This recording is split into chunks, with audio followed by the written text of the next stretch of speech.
ಕುಲವೆಂದು ಒಡೆದಾಡದಿರಿ. ನಿಮ್ಮ ಕುಲದ ನೆಲೆಯನೇನಾದರೂ ಬಲ್ಲಿರ.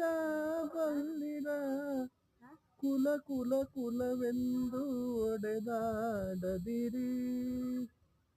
ಪುಟ್ಟದ ಯೋನಿಗಳಿಲ್ಲ, ಮೆಟ್ಟದ ಭೂಮಿಗಳಿಲ್ಲ, ಅಟ್ಟಿ ಉನ್ನದ ವಸ್ತುಗಳಿಲ್ಲ. ನೆಟ್ಟನೆ ಸರ್ವಜ್ಞನ ಹಿರಿದೇನು ಕಿರಿದೇನು, ಕೃಷ್ಣನ ಧ್ಯಾನವ ಮಾಡಿ ಸರ್ವಜ್ಞರಾಗಿರೋ. ಕುಲವೆಂದು ಒಡೆದಾಡದಿರಿ.